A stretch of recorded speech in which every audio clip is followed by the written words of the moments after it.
चलम वित्तम चलम चित्तम चले जीवित यौवनै चलाचलमिदं सर्वम कीर्तिर्यस्य सजीवती. सुभाषितकार असं म्हणतात की या जगामध्ये आपण बघतो सगळं चंचल आहे. वित्त म्हणजे धन चंचल आहे, अत्यंत चंचल आहे. त्यानंतर चित्त सुद्धा चंचल आहे. एका ठिकाणी आपल्याला चित्त एकाग्र करायला फार कष्ट पडतात, कारण चित्त चंचल आहे, सतत ये जा करणार आहे. त्याचप्रमाणे तारुण्य सुद्धा चंचल आहे, पटकन वेळ निघून जातो.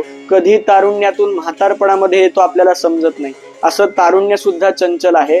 आणि या सर्व चंचल असणाऱ्या गोष्टींमध्ये एकच गोष्ट जी चंचल नाही ती म्हणजे माणसाची कीर्ती.